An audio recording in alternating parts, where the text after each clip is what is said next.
You are Stella Cole, the missing heiress. How do you know that? Please do not sell me out to strangers. Stella was only 18 when life decided to break her, not slowly but all at once. The sun was setting on that very evening, painting the sky in soft orange and gold. But there was nothing beautiful about what was happening at that moment. "Uncle, please," Stella cried. Her voice was trembling. "Don't do this to me," she said to her uncle. Stella's tears meant nothing to her uncle. His grip was tightened around Stella's arm. It was cold, firm, and unforgiving. "You are useless to me," Stella's uncle said to Stella, and just like that, Stella was sold to strangers. The strangers bought Stella and took her with them. The journey to their destination felt endless. Stella sat quietly in the car. Her hands were shaking and her heart was heavy. She did not know where she was going to. But deep down, she knew that her life would never be the same again. After a long journey, they reached to their destination. When the gates finally opened, Stella froze and was surprised. The mansion stood tall and proud, a place filled with luxury and power. But behind those walls was a different kind of darkness. As Stella stood properly, a sharp voice snapped. Stella turned. Lo and behold, it was Madame Rose, an elegant woman. Madame Rose is elegant on the outside, but wicked on the inside. "You will work here," she said it coldly to Stella. "You will speak when spoken to, and you will not forget your place," Madame Rose said to Stella. Stella nodded her head quietly because what else could she do? Days turned into nights, and nights turned into suffering. Stella woke before the sun every day and slept long after everyone else. Stella cleaned floors that never stayed dirty. Stella served food, but she was never allowed to eat. She endured insults that cut deeper than knives.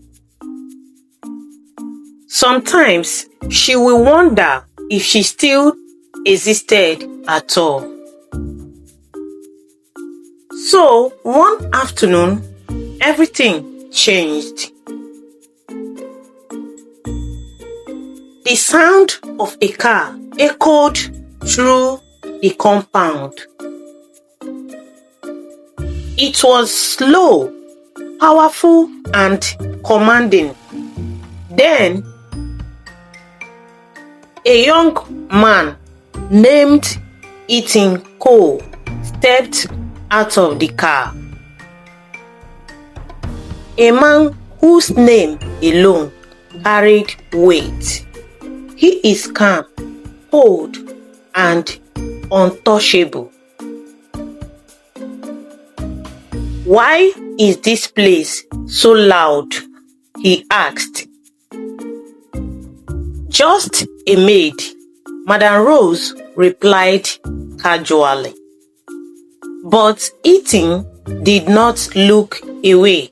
His eyes were rested on Stella longer than necessary, as if he could see something that others could not see. That night, under the quiet glow of the moon, Stella sat alone, clutching the only thing she had left from her past. A small necklace that was worn but beautiful. She held it close to her chest, like it was the only thing keeping her together. Stella did not know that someone was watching her. The next day, Ethan saw it clearly, and from that moment, something shifted. "Where did you get that?" Ethan asked Stella. His voice was no longer calm. It was urgent. Stella hesitated, but said to Ethan, "It belonged to my mother." And everywhere became silent. From that moment, it became heavy, uncomfortable, and dangerous. Because Ethan knew something that Stella did not know. The necklace was not ordinary. It was a symbol, a powerful one, the mark of a family that owned empires, the Iko Empire. The family that lost their only daughter many years ago. And what followed was something that no one expected. Ethan decided to investigate, and Ethan started investigating. Records were searched, questions were asked, and the truths began to unfold piece by piece, until finally there was no doubt left. "You are not just a maid," Ethan said it quietly to Stella. "You are Stella Cole, the rightful heir." Immediately, the atmosphere changed. The silence grew louder, and for the first time, Madame Rose felt fear. Real fear. The same girl she had slapped, the same girl she had starved, the same girl she had called nothing, was the one who owned everything. Days later, Stella walked through the same mansion again. But this time, no one dared to look down on her. Her steps were calm. Her presence was powerful. Her silence was louder than any words. Madame Rose fell to her knees as tears started streaming down her face.